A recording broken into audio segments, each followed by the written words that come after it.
Buddhist compassion isn't what you think. Have you ever wondered why the words compassion and grief often seem to go hand in hand?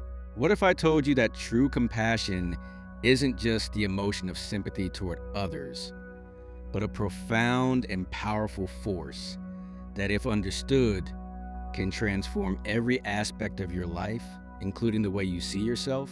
Yes, compassion is a journey, and today we'll see together how this can change everything for you and for others. Imagine you're in a park. A sunny day, the leaves rustling on the trees, and in the distance you see a person sobbing. Your instinctive reaction is to reach out, hug them, make them feel like they're not alone. But what's happening deep inside you? We often feel a kind of heaviness, a pain that overwhelms us. This is what we might call empathy. But it's not what we want to explore today. Rather, what we need to do is differentiate between empathy and compassion. Compassion, in its pure form, not only acknowledges the pain of others, but offers a way out. It doesn't descend into the black hole of pain. Rather, it creates a bridge to the possibility of healing. It is a beacon in the darkness, not only for those who receive, but also for those who give. But how can we cultivate this compassion? Let's start with the heart of the matter: self-compassion.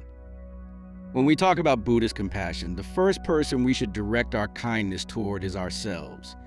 Many of us are accustomed to wearing a mask of perfection, struggling with our own limitations and imperfections. But what happens when we make a mistake?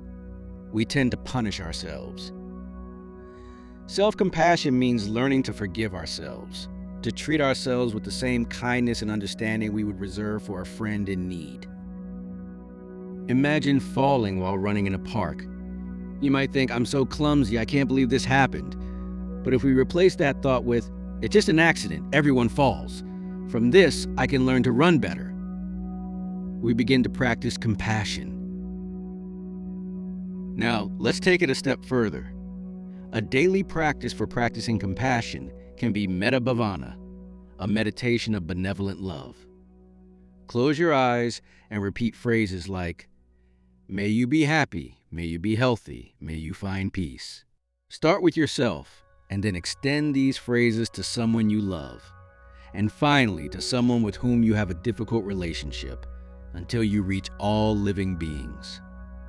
This simple practice will help you ground yourself in compassion, both towards yourself and others. Now let's talk about compassion for others.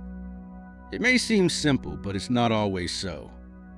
In a world full of conflict, differing opinions, and personal experiences, it's easy to fall into the trap of judgment. We often forget that each of us is fighting a battle we know nothing about. Imagine someone who annoys you. You might say, "This man is truly unbearable." But what if, instead of judging, we try to ask, what could have led him to this behavior? This is where compassion comes in. A beautiful story is that of a Buddhist monk traveling through a city and encountering an angry man. The monk didn't defend himself, didn't try to fight the man. Instead, he sat down beside him and said, "I understand you're angry. May I sit with you right now?" And so a conversation began. That single gesture of presence and understanding, without judgment, changed the entire encounter. The man felt seen, heard, and for the first time began to dissipate his anger. Compassion, therefore, doesn't mean absorbing their pain. We can show support and understanding while remaining grounded in our own inner balance. We are not responsible for adding to the suffering of others, but rather for bringing light in times of darkness. Another practical exercise. Every day, choose one person in your life and dedicate your time to them. Not only listen to their words, but also try to perceive the emotions behind them. Whether you do this in person, over the phone, or even in writing, actively seek out their emotions. Don't judge them, simply listen. This not only strengthens your ability to be present, but also fosters an environment of mutual compassion. Here's a fact that might surprise you. Recent studies have shown that actively practicing compassion can have extraordinary effects on our health, both mental and physical. It has been observed to significantly reduce levels of anxiety and chronic stress, help combat depression, and can even improve heart health and strengthen our immune system. Therefore, being compassionate is not only a gift to others, but a true act of self-care. But now, let's face the common enemy, namely judgment. We've been raised to think dualistically, right or wrong, good or bad. But this division isn't helpful on the path to compassion. We must ask ourselves, how much weight do we give to our own judgment? How persistently do we label others? What if we stopped reducing them to good or bad and saw them as complex beings, just like us? The idea is that by practicing compassion, we can begin to see others as part of our human community. This creates a deeper connection, a bond that overcomes the barriers created by prejudice. Remember, every time you choose to be compassionate, you're not just helping someone else. You're bringing about a positive change in your own life. You're taking a step toward empathy, toward a deeper understanding of your own humanity and that of others. Curious about how to make acts of compassion part of your lifestyle? A simple rule is to practice the act of gratitude. Every day, take a moment to reflect on what you're grateful for. This not only trains your mind to focus on the positive, but also creates a state of mind that fosters compassion. In a world that sometimes seems so fragmented, compassion is the glue that unites. And we know that once our hearts are open, there's no limit to what we can do together. It can be a simple gesture, a smile to a stranger, a kind word to a colleague, or even an act of volunteering for those in need. Every small gesture counts. As we conclude, I invite you to reflect on something.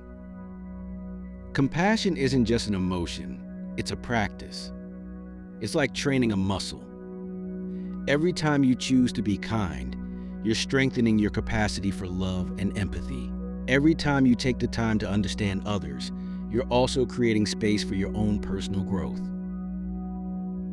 My invitation to you today is simple. Start practicing.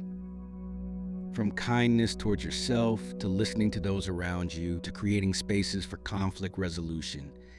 Each small step pushes away the idea that compassion is just a feeling and transforms it into action. True compassion is a gift you offer to yourself and others. Discover it, live it, and let it illuminate every corner of your life. It's not just about caring for others, but about creating a brighter world where understanding and love prevail over all forms of pain. I hope you can carry this light in your heart and share it with those around you. Remember, compassion is a journey we can all embark on.